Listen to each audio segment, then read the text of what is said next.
한 줄 평으로 하면 사실 써왔거든요. 오, 씹으려봐요. 재밌다 평서문. 왜 이렇게 실망해? 나름 준비해온 거야. 여러분 반갑습니다. 저희가 돌아왔습니다. 이 지랄. 우와. 간단하게 자기소개부터 하고 할까요? 네, 저는 진행을 맡은 김종원이고요. 네, 편집자 김진환입니다. 네, 오랜만에 다시 영화 이야기를 해보려고 돌아왔습니다. 최근에 따끈따끈하게 개봉한 영화죠. 프로젝트 헤일 메리입니다. 네, 3월 18일에 국내에 개봉했고 저희 둘 다 나온 지 하루 이틀 만에 봤죠? 다? 제가 목요일 날 봤고 진환 씨가 금요일 날 봤죠. 네. 그래서 정말 따끈따끈한 신작을 보고 왔는데 사실 개봉 전부터 상당히 많은 관심을 받은 작품이긴 해요. 그쵸. 2015년 국내에서도 큰 인기를 끌었던 맷 데이먼 주연 마션의 네. 작가 그렇죠. 앤디 리어의 우주 3부작 중에 세 번째 이야기 프로젝트 헤일 메리를 원작으로 하고 있고 또 이 영화가 독특한 건 소설이 채 출간되기 전에 초고만 보고 이 영화의 주연인 라이언 고슬링이 계약을 했다 그러더라고요. 맞습니다. 이거 재밌다. 초고만 읽고. 근데 실제로도 소설 자체가 호평을 받기는 했어요. 뭐 많은 상을 받기도 했고 사실 이 3부작이라고 하셨잖아요, 소개를. 그렇죠. 근데 두 번째 작품인 아르테미스가 성적이 살짝 아쉽긴 했어요. 실제로 그렇기 때문에 영화가 되지도 않기도 했고. 그런데 그에 반해서 이 헤일 메리 같은 경우에는 마션하고 유사한 느낌은 있거든요, 분명히. 마션의 향수가 있다. 네. 그런 느낌 있죠. 아마 본인이 잘한 걸 썼더니 결과가 좋지 않았나 라는 생각이 들면서 여튼 작품적으로 원작 자체가 상당히 호평을 받은 작품이긴 해요. 감독으로는 뭐 필로드랑 크리스토퍼 밀러 감독이 메가폰을 잡았는데 우리나라 팬들에게는 스파이더맨 시리즈 애니메이션으로 유명한. 그렇죠. 저희 어렸을 때는 하늘에서 음식이 내린다면 그 그쵸. 영화를 제작한 감독들이기도 합니다. 네, 레고 시리즈도 감독을 계속해서 맡았던 감독이고 사실은 뭐 어떻게 보면은 필모그래피만 보면은 실사화 영화보다는 좀 더 애니 이런 쪽에 특화되어 있는 감독이긴 한데 뭐 사실 CG를 들어가는 이런 영화 부류라고 봤을 때는 한 끗 차이라고 생각이 들어서 충분히 좀 기대를 받을 만한 그런 감독과 주연인 라이언 고슬링의 조합이 아니었나 생각이 듭니다. 뭐 기대에 부응하듯이 예고편이 4억 뷰를 기록을 하기도 했고 또 사전 홍보에서도 말했듯이 뭐 한 달 전에 시사회를 했는데 상당히 호평을 받았어요. 그렇죠. 저도 이제 영화를 보고 싶다라는 생각이 가장 강하게 들었던 건 예고편을 보는데 너무 재미있겠더라고요. 그렇죠, 예, 맞아요. 이제 저는 이 소설을 한 3년 전에 읽었었는데 시각화로 짧게 구현된 그 예고편 장면이 너무 이제 매력적으로 다가와가지고 그래서 저희가 한번 보고 왔고 일단은 좀 줄거리에 대해서 간단하게 설명을 드리자면은 먼저 프로젝트 헤일 메리. 그러니까 헤일 메리라는 단어는 미식축구 용어예요. 정확하게는 에라 모르겠다 정도로 해석이 되는 것 같긴 한데 이것도 찾아보니까 정말 기도 메타에 가까운 뜻이더라고요. 그쵸, 예. 그러니까 헤일 메리면 이제 성모 창가를 뜻하는데 마지막에 기도하면서 공을 길게 던졌다. 축구로 치면 미식축구가 좀 익숙치 않으니까 그냥 뻥축구? 경기 막판에 일단은 페널티 박스 안쪽으로 밀어넣는 그런 식의 공격 전략이 아닐까 생각은 들어요. 미식 축구를 좋아하시는 분들은 화내시겠지만 뭐 지금 스포츠 캐스터 하고 있는 친구가 그렇대요. 전 몰라요. 저희는 사커를 더 좋아하기 때문에. 네, 그래서 뭐 줄거리부터 좀 설명을 드리자면 주인공인 그레이스죠. 그레이스 박사가 우주의 어떤 공간에서 눈을 뜨는 것으로부터 시작을 합니다. 영화는 본인이 기억을 다 잃고 있어서 동료들은 모두 사망했고 또 본인의 기억은 하나도 없어서 여기가 어딘지 나는 왜 여기 있는지에 대한 거를 전혀 모르는 상태에서 영화가 시작을 하는데 보통의 영화랑은 조금은 특별하다면 특별하다 할게 기억을 조금씩 되찾으면서 플래시백 형태로 과거로 돌아갔다가 현재로 왔다가 이런 식으로 사건이 조금 구성이 되거든요. 영화가. 그렇죠. 소설도 똑같이 그 우주에서의 이야기와 기억을 되찾는 과거의 이야기가 그 평행식으로 선형적으로 진행되거든요. 네. 근데 이 앤디 리어 소설이 항상 그 도입부가 상당히 매력적이거든요. 네네. 마션 원작 소설을 읽어보신 분들은 기억하시겠지만 한국어로 이야기하면 나는 좆됐다로 시작하거든요. 이게 원어가 I pretty much fuck인가? 그런 식으로 시작되는데 제가 그 이 소설을 들고 왔네요? 네, 그 하나 샀어요. 사셨어요? 그 도서관에서 읽었었는데 그 2호 표지로 새로 나왔더라고요. 저도 이제 가물가물하게 새로 읽고 싶어서 샀는데 거꾸로 든 거 아닌가요? 거꾸로 나와 있어요. 네. 여기 맞습니다. 뒤집어져 있어요. 이 소설 도입부가 그 시작이 2더하기가 뭔지 물어봐요. 아 영화도 그럽니다 실제로. 네. 그래서 그런 식으로 매력적이라면 매력적이고 어이없다면 어이없는 도입부를 영화 소설 모두가 보여주고 있습니다. 네, 그래서 이제 기억을 조금씩 되찾는 과정에서 태양 에너지를 빨아먹는 외계 생명체를 발견해서 그죠? 이 외계 생명체 이름을 아스트로파지라고 명명하고 지구가 근 30년 내에 빙하기로 인류의 4분의 1이 멸종은 아니죠. 4분의 1이 죽을 수 있는 그런 상황에 처해 있어서 이 가와케가 이런 위기 상황을 극복하기 위해 그레이스라는 박사를 우주로 내보낸 거고 그 내보낸 이유도 11.9광년 거리에 떨어져 있는 세타울인가요? 타우세티. 예, 타우세티 타우세티. 항성으로 이제 거기만 이제 태양이 그러니까 항성이죠. 항성이 빛을 잃지 않고 있어서 어떤 이유인지 조사하기 위해서 인류를 보내는 그런 임무를 맡게 된 게 그레이스 박사고요. 그래서 거기 도착해 보니까 이제 만나는 로키라고 하는 외계 생명체. 물론 로키라는 이름은 그레이스 박사가 지어준 겁니다. 그렇죠. 돌덩이 그런 느낌이죠. 네. 그래서 두 존재가 소통도 잘 안 되고 처음에는 신체적으로도 다르고 많이 다르죠 당연히 외계인이니까. 아무래도 그래서 둘이 협력을 하면서 두 종족 다 멸종의 위기에 있는 두 종족이 힘을 합쳐서 인류를 구해내는 인류와 로키의 인류가 아니죠 거기는 서로의 네. 멸종을 막기 위해서 노력하는 그런 내용을 담은 얘기입니다. 지금까지는 스포 없이 내용을 진행을 했고요. 뒤로 나올 얘기들 뭐 저희가 리뷰를 아마 평을 하다 보면은 스포가 조금 될 수 있기 때문에 저는 개인적으로 이 영화에 물론 뭐 엄청나게 큰 반전이 있다거나 그러진 않습니다. 물론 그렇죠. 그렇긴 하지만 그래도 그 오롯이 그 감정을 느끼고 싶다면 이 영화 재밌습니다. 재밌으니까 여기서 끄시고 보러 가셔도 좋고 아마 사실- 여기서 끄시면 다시 영상을 키시지 않겠지만 후회하지 않을 거예요. 하지만 그래도 후회하지 않을 거예요. 어차피 저희 망했기 때문에 그렇기 때문에 영화라도 물론 저희 거를 보고 보면 오히려 이해가 더 쉬울 수도 있다는 생각은 듭니다. 그렇죠. 뭐 저희가 뭐 과학자나 뭐 영화 전문가처럼 설명을 잘해드리지 못하겠지만 뭐 이과랑 문과 한 명이 뭐 영화에 대한 감상을 충분히 설명드릴 수 있을 테니 한번 저희 거랑 같이 즐겨주시면 감사하겠습니다. 네, 그래서 혹시 스포가 싫으신 분들은 여기서 채널을 끄시면 될 것 같습니다. 그러니까 그런 의미에서 구독과 좋아요 한 번씩 누르고 그래서 바로 영화 리뷰로 조금 먼저 시작을 해보면 일단 저는 개인적으로 정말 재밌게 봤어요. 그렇죠. 소설책을 읽지 않은 상황이었고 내용에 대해서는 대체로 파악을 못했다고 봐야죠. 예고편만으로 내용을 이해하는 사람은 없으니까. 아무래도요. 그렇긴 하지만 일단은 정말 재밌게 봤습니다. 그러니까 영화가 제가 느끼기에는 기존의 다른 SF 영화, 우주 영화, 뭐 인터스텔라, 마션도 하나 이해가 될 수 있을 것 같고 또 뭐 그래비티 이런 좀 잘된 영화들이 많잖아요. 그런 영화들의 성공 방식하고는 좀 다르다고 생각이 들었어요. 2010년대 이후에 흥행했던 하드 FPS 스페이스 우주 영화와는 어느 정도 다르다. 결이 다르다고 느꼈어요. 왜냐하면 인터스텔라도 그렇고 마션도 그렇고 전 인류적으로 뭐 어떤 사건을 해결하기 위해서 뭉치잖아요. 그렇죠. 이 네. 영화에서도 뭉치긴 했어요. 뭉치긴 하는데 그거에 초점을 맞추진 않았던 것 같아요. 개인적으로 느끼기에는. 그렇죠. 그 지금 말씀하신 영화와는 좀 구별되는 지점이 시작부터 이 주인공이란 인물이 지구와 거의 11.9광년이요? 그 네, 정도 11.9광년. 단절돼 있죠. 네. 그러니까 반방향이라도 소통이 불가능한 상태에 고립돼 있는 게 어느 정도 차이가 있죠. 네. 그렇기 때문에 더더욱 이 주인공에게만 초점이 맡아져서 영화가 진행이 되고 이 주인공을 다른 영화와 비교했을 때 막 엄청나게 히어로틱하게 묘사하지도 않고 그렇죠. 엄청나게 용감한 사람으로 묘사하지도 않아요. 네, 이 주인공의 캐릭터성은 이 앤디 위어 작가의 주인공들의 특징인데 아무리 어려운 상황에서도 유머를 잃지 않는 그렇죠. 그러한 캐릭터성은 있죠.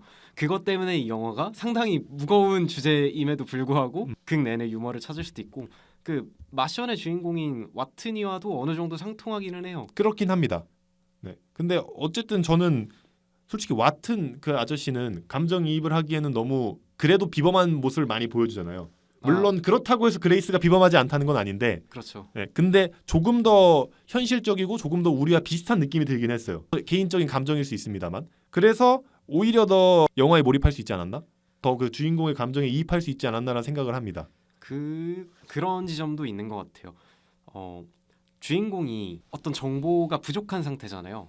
그게 이 영화를 처음 보는 우리가 같은 입장이란 말이죠. 얘도 지금 여기가 자기가 이 우주 공간에 왜 와 있는지 모르고 그걸 지켜보는 관객들도 저 사람이 왜 우주 공간에 와 있는지 모르니까 어느 정도 정보가 없음에 대한 공감대를 가지고 극이 진행되니까 거기서 오는 몰입감도 확실히 있었던 것 같네요. 그 부분이 가장 좋았던 것 같아요. 내가 이 영화를 몰입해서 볼 수 있고 저 주인공이 처한 현실을 내가 처한 현실이라고 생각할 수 있게끔 만들어줬던 그런 흡입력이 있지 않았나 그렇게 생각을 합니다. 물론 이건 제 개인적인 의견입니다. 그렇고 뭐 이거는 진화 씨도 공감하겠지만 주연 배우인 라이언 고슬링을 캐스팅한 건 뭐 캐스팅을 했든 당했든 정말 자기가 그 이악 물고 내가 할 거야라고 주장을 했지만 네. 정말 어울리는 캐릭터였다고 생각을 해요.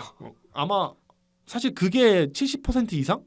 많게는 80% 이상을 거의 혼자 찍었다고 봐도 무방할 텐데. 전 그 러프하게 보면 1인극에 가깝다고 생각을 해요. 너테러 라이브 급이죠. 하정우 씨가 맡았던 역할과 거의 다르지 않아요. 그렇죠. 근데 이거를 라이언 고슬링이 혼자 연기를 분명 했음에도 불구하고 극을 이렇게 끌고 나갔다는 거는 분명 이 배우가 왜 전 세계에서 그렇게 주목받는 배우고 그렇죠.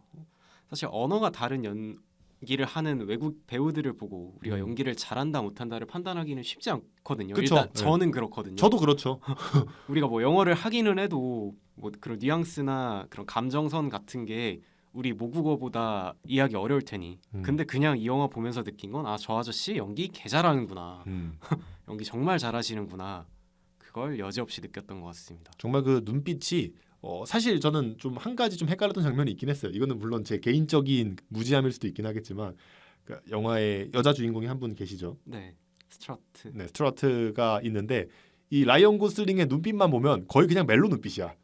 아 근데 소설에 그 아사모사한 게 나오기는 해요. 아 그래요? 아 실제로 있는 거죠? 그러니까 어떤 육체적인 관계나 그런 건 아니어도. 이어지진 않았는데 네. 그 주변 사람들이 오해를 했다 뭐 이런 식으로 저도 오해를 했어요. 네, 그러면은 그 연기를 개 잘한 거죠. 그죠? 라이언 고슬링 배우는 실제로 그레이스 연기를 할 때 소설책을 읽었으니까 그 스트라트 박사 대령? 그 대령이죠. 으로 나왔던 그 배우도 독일 배우신데 어디서 봤는지 그 아리까리에서 찾아보니까 존 오브 인트러스트에 나왔던 주연으로 나왔던 분이더라고요. 그러니까 독일 배우라 할리우드 작품에 많이 출연하진 않는데 최근 들어 이러한 블록버스터급에 나오면서 할리우드 진출하고 있는 여배우인 것 같습니다. 네, 그래서 그 눈빛도 정말 이 배우가 왜 멜로에 그렇게 강한 배우인지를 다시 한번 증명하지 않았나. 멜로가 없어도 멜로를 만들 수 있는 눈깔이다.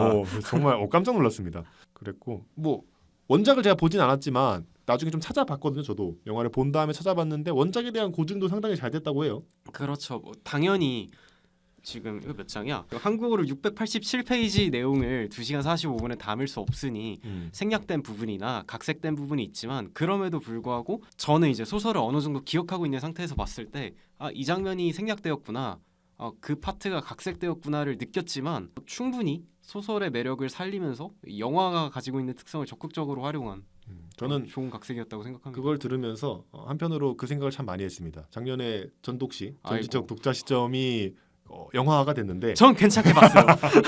전 재밌게 봤어요. 나는 그 작품이 이 작품만큼만 이렇게 원작화를 잘해줬어도 고증을 잘해줬어도 정말 좋지 않았을까라는 생각을 합니다. 근데 명백한 차이가 있어요. 이게 앤디 위어 작가가 이번 영화 스튜디오 주 촬영지가 영국이었는데 영국에서 그냥 살다시피 하면서 모든 장면 디테일에 관여를 하셨다고 하더라고요. 아니 그 전독시 제작진들은 전독시 못할 것 같으면 그렇게라도 하지. 전독시 작가인 상종 그분께서는 인터뷰에서 밝히시기로 그냥 한두 번 촬영장 가셨다. 할리우드의 스케일과 대한민국에서 만드는 그런 이건 뭐라 그래야 돼? 하여튼 그런 영화의 차이점은 분명히 존재하니까요. 그렇죠. 네. 그렇긴 합니다만 좀 그런 한편으로는 좀 아쉬운 생각이 좀 들기도 했어요. 여기서 전독시가 나와버리네. 그리고 저는 또 개인적으로 영상미가 상당히 훌륭하다고 생각합니다. 그렇죠. 우주 공간을 묘사한 장면들도 그랬고 그 굳이 우주 장면이 아니더라도 그 굉장히 복잡한 우주 선체 내부 있잖아요. 네네. 그곳에서 클로즈업된 라이언 고슬링의 얼굴, 그러니까 주인공 그레이스의 그 감정이나 표현들이 굉장히 확 와닿았던 것 같아요. 보는 내내 몰입할 수 있는 연출이었던 것 같습니다. 저는 개인적으로 딱 한 장면을 꼽자면, 그러니까 영상미가 좋았다, 뭐 이런 표현을 하는 게 좀 애매하긴 한데 이 장면에서는 타우세티를 채취할 때, 타우세티에서 아스트로파즈를 채취할 때 제일 최초에 얘가 왜 여기 아스트로파즈는 왜 예. 번식을 안 하는지 확인하려고 채취를 하는데 그 장면에서 적외선인가 자외선을 한번 색을 바꿔요. 네. 빛을 바꾸는데 정확하게 렌즈를 썼던 걸로 기억하는데 그때 보여줬던 그 붉은색의 물결 그쵸. 그 순간을 즐긴다고 표현했던 것 같아요. 네. 대사로. 네, 그때 나왔던 그 CG 장면은 이걸 내가 CG인 거를 분명 알고 보지만 정말 아름다운 한 장면을 보는 것 같은 느낌이 들었어요. 갑자기 확 쏟아지는 게. 네, 그래서 좀 약간 심장이 뛰었달까? 오, 그런 느낌을 받았습니다. 저는. 그런 취향이셨군요. 예?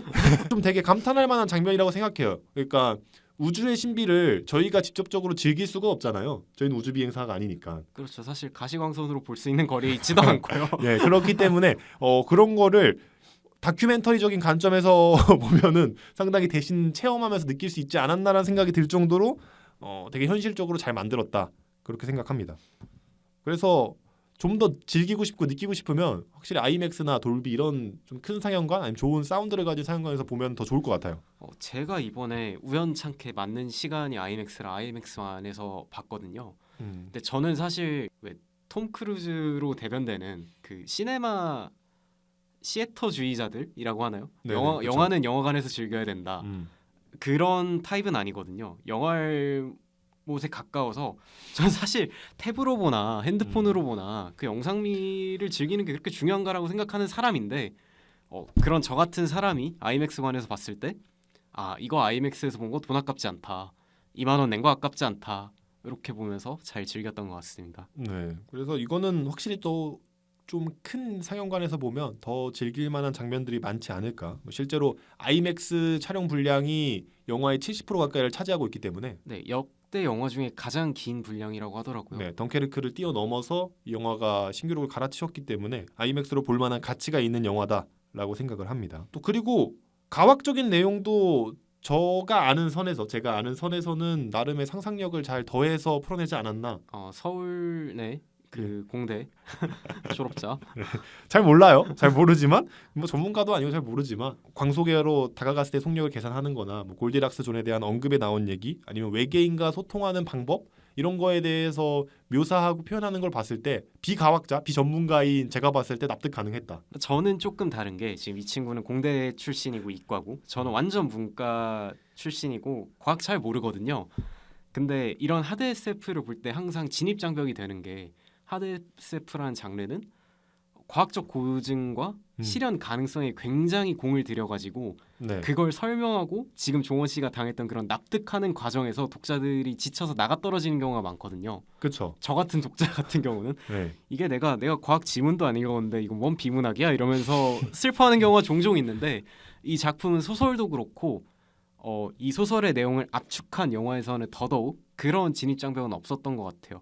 가끔 영화를 보면 내가 공부를 덜해서 이 영화를 못 즐기나 하고 슬픈 상황이 종종 있는데 인터스텔라나들은 확실히 그렇죠. 그 크리스토퍼 놀란 아예 테넷에서 명시하죠. 이거 그 이해하지 말고 즐기라고.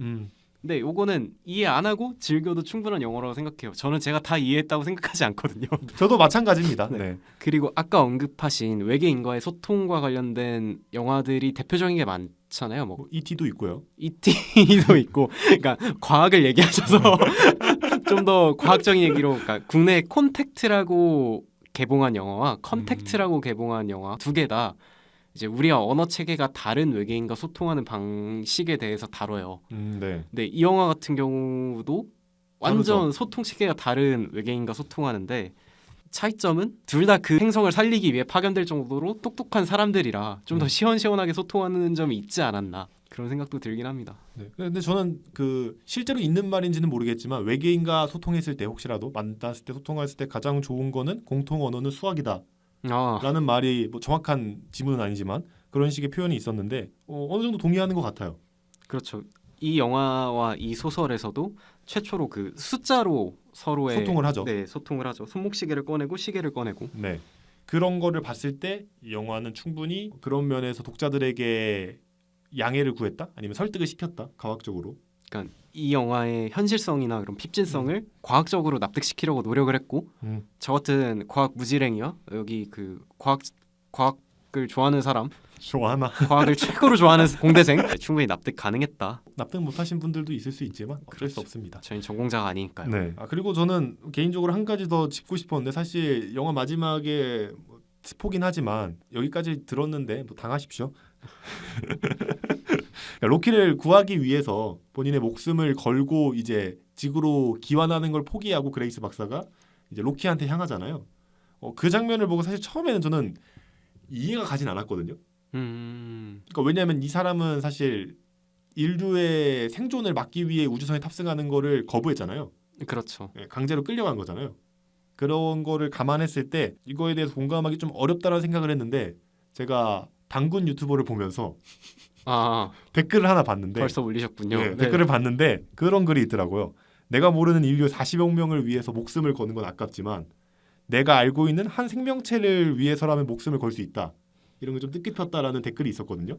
근데 그렇게 보면 이해가 되더라고요. 네네 이해가 저도 되네요. 납득이 되는 것 같아요. 저도 솔직히 말해서 40억 명의 70억 명의 인류를 구하기 위해서 현 인류는 70억이니까 인류를 구하기 위해서 목숨 걸고 나가서 뒤죽어라, 죽어라라고 하면은 못할 것 같아요. 저는 그럴 수 있는 사람은 아닌 것 같습니다. 근데 만약에 내가 정말 소중하게 생각하는 누군가를 위해서 가야 한다면 그거는 갈 수 있을 것 같아요.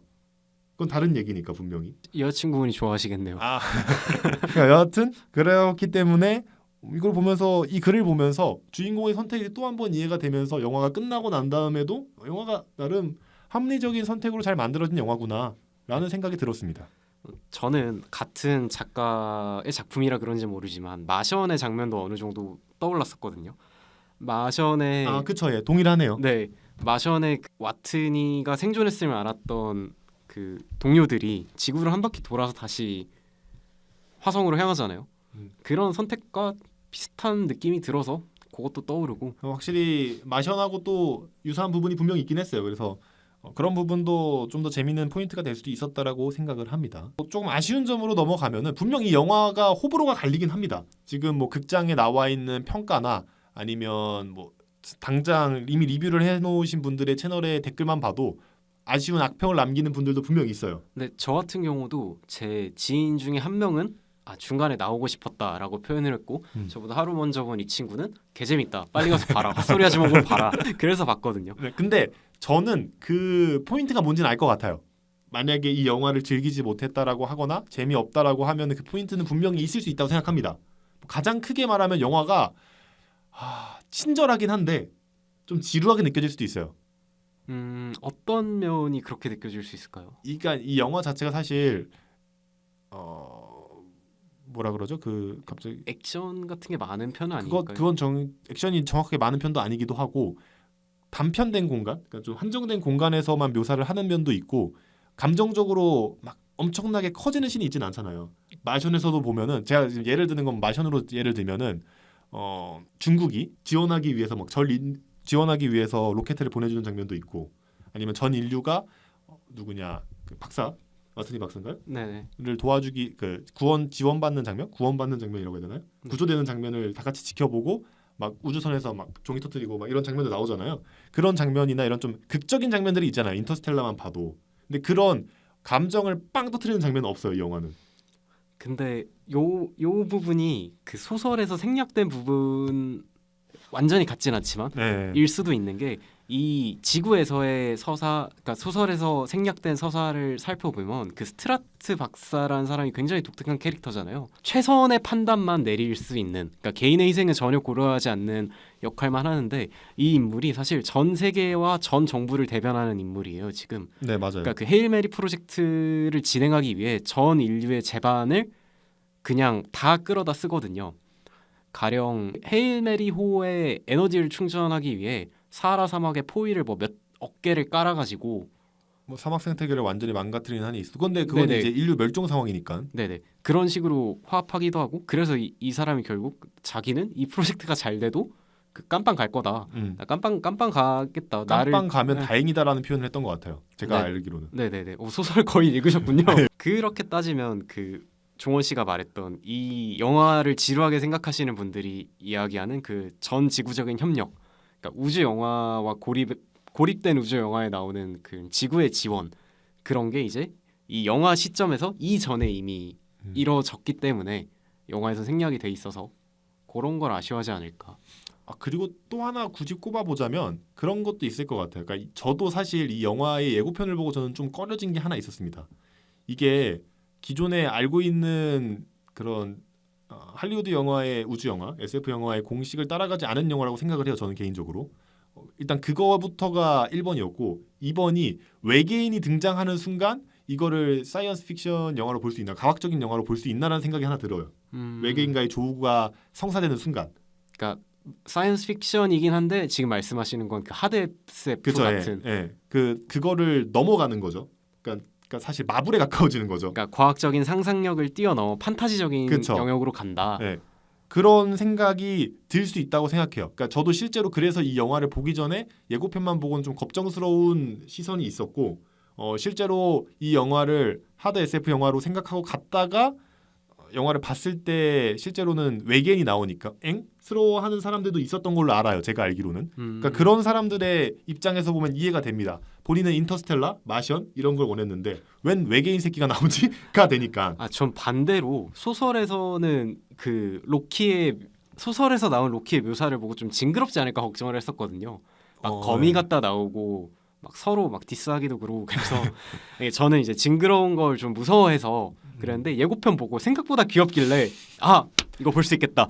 오케이 저 정도면 아니, 괜찮지. 귀여워요? 그러면서 봤는데 말씀하신 것처럼 완전 그 칼 세이건 그렇죠. 다큐멘터리를 기대하신 분들에게는 뭐야 이거? 약간 이렇게 될 수 있다. 근데 그런 분들이 몇 분이나 계실까 참 궁금하긴 그렇긴 하네요. 하네요. 근데 어쨌든 그런 시점에서 봤을 땐 분명히 아쉬워하는 사람도 있을 수 있다라고 생각이 들어요. 그렇죠. 그리고 저는 영화적으로 실제로 원작에서 어떤지 모르겠는데 AI가 왜 이렇게 멍청해요? 그렇죠. 아니 내가 쓰는 챗GPT보다 못한 것 같아. 왜 이덕이 물어보잖아요. 그게 아니고 내가 쓰는 챗GPT보다 못한 AI로 이 소설을 쓸 때는 그랬겠죠 아무래도. 근데 하지만 생명을 살렸죠. 생명을 살렸죠. 하지만 생명을 살렸죠. 근데 참 보면서 무슨 자동 운행 장치도 없고 이 AI는 할 줄 아는 게 뭘까? 이 AI의 존재 이유는 뭘까? 라는 생각이 들었습니다. 그러니까 영화에 차라리 빼든가 그렇게 했을 거면 멍청하게. 그러니까 물론 약간 코믹적인 요소를 활용한 부분도 없지 않아 있긴 했는데 그러기에는 사실 지금의 현생의 인류를 살고 있는 우리도 저것보다 똑똑할 것 같은데? 라는 생각이 드니까 저 새끼 뭐지라는 생각이 들긴 합니다. 근데 뭐 그런 걸 수도 있죠. 사실 그 우주선 선체에 사용되는 컴퓨터나 전자기기는 상당히 그 베리파이드 된 그쵸, 컴팩트하게 가져가야죠. 오래된 것들을 검증되고 오래된 것들을 사용한다 그러잖아요. 네. 그러니까 저게 뭐 한 2030년 40년이라고 가정하고 한 2020년대부터 쓰던 고철 컴퓨터를 집어넣어서 그럴 수 있다. 그렇게 이야기로 지금부터 마음을 먹겠습니다.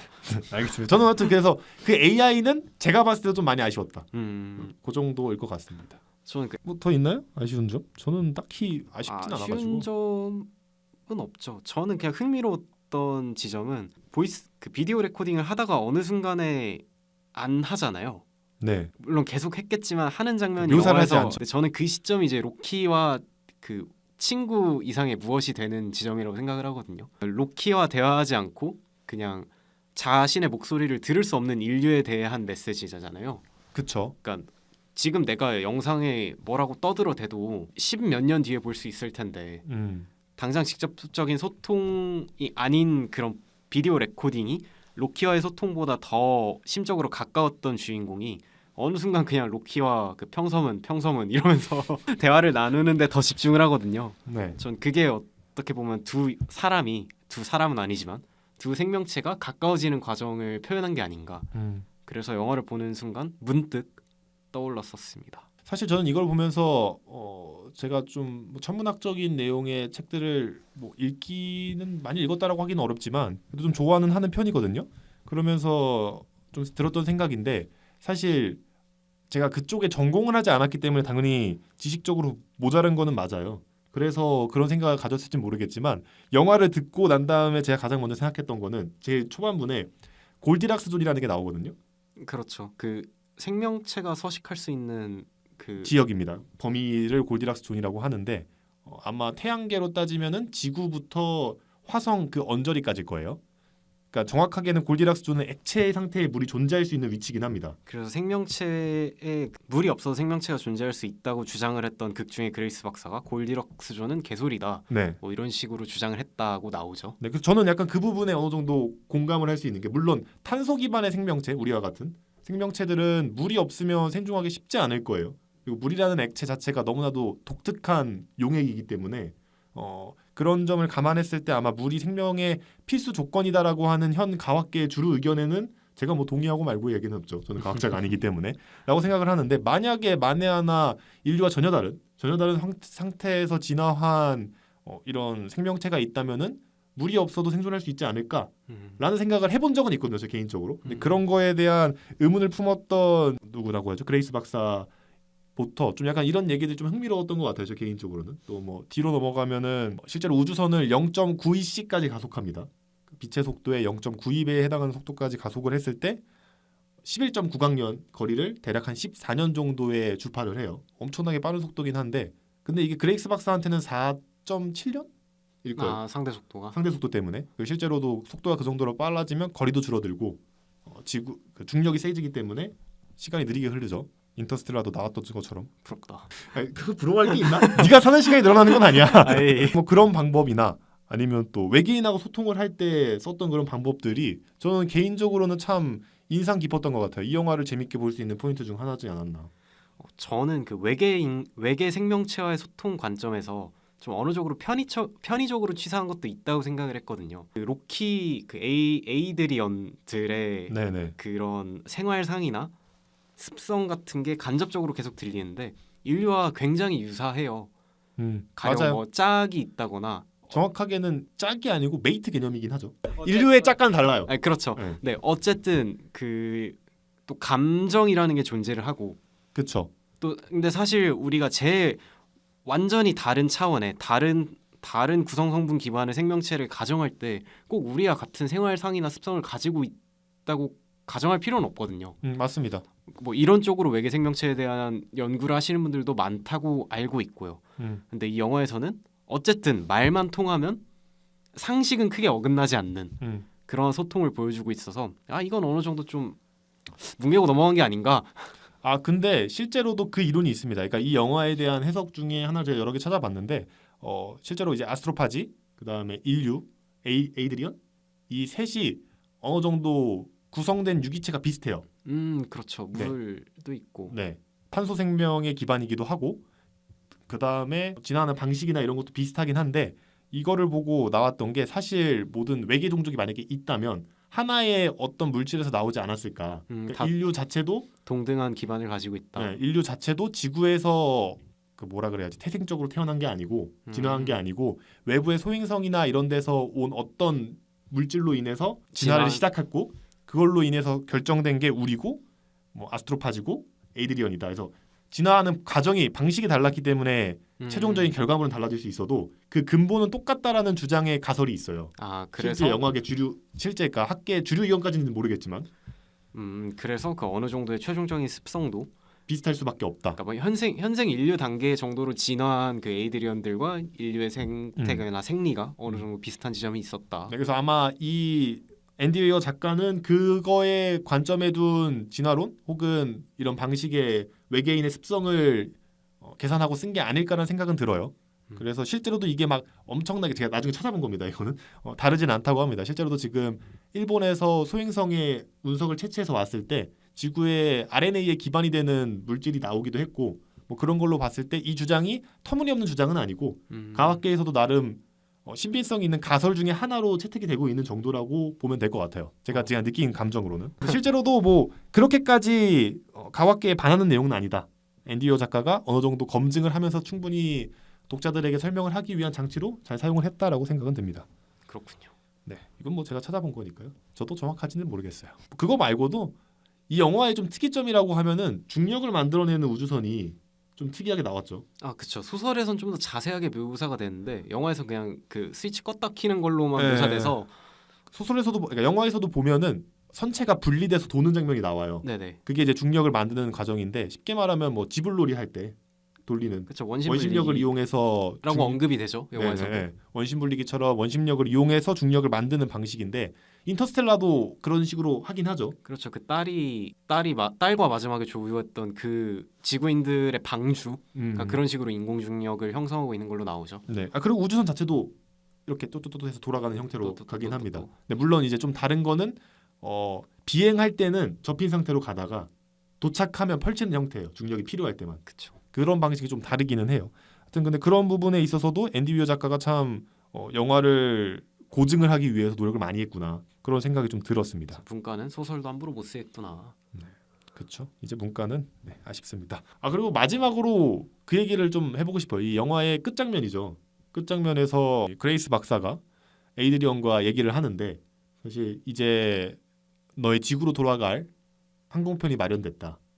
돌아갈래? 라고 했는데 뭐 아직까지 뭐 약간 열린 결말처럼 수업을 하면 지금은 아니야. 수업을 하면서 끝이 나잖아요. 어떨 것 같으세요? 소설에서도 비슷하게 엔딩이 나는데 네. 소설에서는 그 묘사가 좀 더 있거든요. 그러니까 그 행성에서의 그레이스의 생활. 근데 우선 그 행성에 가는 기간 동안 비타민 부족이나 섭식 부족으로 굉장히 고생을 했다고 나오고 지금 제가 이 책을 다시 사고 다시 읽어본 건 아니라 그분까지 읽지 못해서 정확히 기억나지 않는데 그 행성에서 단백질을 섭취할 때 자기 근육을 인공으로 배양해서 맞아요. 예, 인육을 먹으면서 인육을 먹었다고 했어요. 생활하는 거 나오긴 하거든요. 근데 물론 이제 사람 관점에 따라 다르겠지만 제가 주인공이라면 저는 집을 좋아하는 방구석 히키코모리라 돌아갔다. 지구로 돌아갈 선택을 해도 납득을 할 것 같아요. 음. 근데 다만 이 주인공은 스트라트가 언급했듯이 키우는 개도 없이 혼자 사는 인물이었단 말이에요. 맞습니다. 자기가 가르치던 학생들은 지금 자기보다 늙었겠죠. 상대성 이론의 당연하죠. 네. 영화에서도 그건 어느 정도 묘사가 됐습니다. 네네. 스트레트 박사, 스트레스 대령 그 사람은 더 나이 들게 묘사가 됐으니까요. 그러니까 아무도 없는 지구로 돌아갈 것인지 아니면 본인의 목숨을 걸고서 구했던 친구가 있는 이 행성에 남을 것인지 그 선택이 고민되긴 할 것 같습니다. 종원 씨는 어떠실 것 같아요? 저도 고민되긴 하는데 저는 가고 싶어요. 가면 영혼 대접 받을 거 아니에요. 아 지구에서? 네. 아닌가? 아니 모르죠. 근데 또 우주선 온다고 뭐 저 외계인 오는 거 아니냐고 쏴버릴 수도 있죠. 근데 이 영화의 이 영화를 통틀어서 계속 지속됐던 게 지구와의 단절이거든요. 아 그렇긴 그래서 해요. 우린 지구가 어떤 상태인지 몰라요. 왜냐면 오기 전에 30년 만에 인류가 4분의 1만 죽으면 모두가 협력했을 때 죽는 게 4분의 1이라 했단 그쵸. 말이에요. 분명히 전쟁이 일어났을 거고 뭐- 지금 전쟁이 일어나서 제 SMP를 현실이었으면은 제가 볼 때 현실이었으면 트럼프는 아스트라파지 없다. 먹으면 된다. 이러고 있었을 수도 있어요. 먹는다고? 그치. 우스갯소리로 하는 말이고요.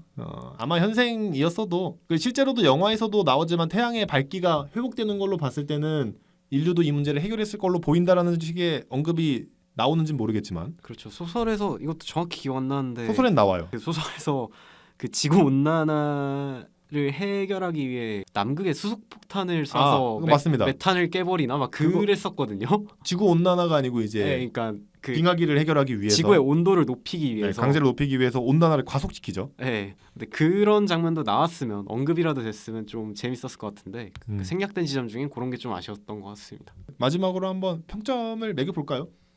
저는 5점 줄 수 있을 것 같아요. 저희 이거 리뷰하면서 5점은 처음이죠. 제 기억엔 네. 그런데 근데 저희가 봤던 것 중에 이 정도 된 영화 없긴 했어요. 최근에 한 게 전독시였나요? 근데 재밌었어요 일단. 제가 문과고 가장 마지막에 읽었던 과학 관련 내용이 아마 그 비문학 지문일 수도 있는데 근데 과학적인 상식이 상당히 부족한 사람이 보기에도 크게 이해하는 데 어려움이 없었고 원작 소설을 읽었던 사람 입장에서도 충분히 즐기면서 볼 수 있는 영화였어서 저는 제가 줄 수 있는 가장 높은 점수를 주고 싶습니다. 네. 저도 당연히 5점 만점에 5점이고요. 오. 이거는 뭐 이견의 여지가 없을 것 같아요. 제가 봤을 때는 한 줄 평으로 하면 그냥 사실 써왔거든요. 오, 씹으려봐요. 재밌다 평서문.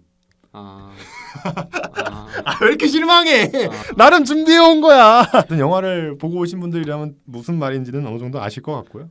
사실 더 많이 알고 더 많이 공부하고 다시 보면 재밌을 영화 같아요. 네, 그래서 저도 동의합니다. OTT로 나오면 꼭 한번 다시 보고 싶은 작품이기도 하고 저 소설책 새로 사가지고 이것도 한번 읽어보려고요 다시. 네, 저도 아마 영화관에 가서 다시 한번 보지 않을까라는 생각이 들고요. 어쨌든 재밌습니다. 네. 여러분도 기회가 되신다면은 모처럼 한번 영화관 가서 보시면 좋을 것 같아요. 프로젝트 헤일 메리 영화 리뷰는 이 정도에서 좀 맞춰야 될 것 같고요. 정말 재밌는 작품이 오랜만에 극장에 걸렸으니까 기회가 되신다면 한번 보시면 좋을 것 같고 올 한 해 정말 아마 할리우드에서도 대작들이 줄줄이 개봉을 합니다. 그 시작이 어떻게 보면 프로젝트 헤일 메리였는데 깔끔하게 시작을 하지 않았나. 그러면서 앞으로 나올 할리우드 영화도 좀 기대가 되는 한 해가 되지 않을까 싶습니다. 네, 재밌었습니다. 네, 오늘 이야기 여기서 마치도록 하겠습니다. 감사합니다. 감사합니다. I got all this potential that's deep inside of me, but they hate when you're successful cause they try to be. They sit there being judgmental because you're trying things, and they just want you to say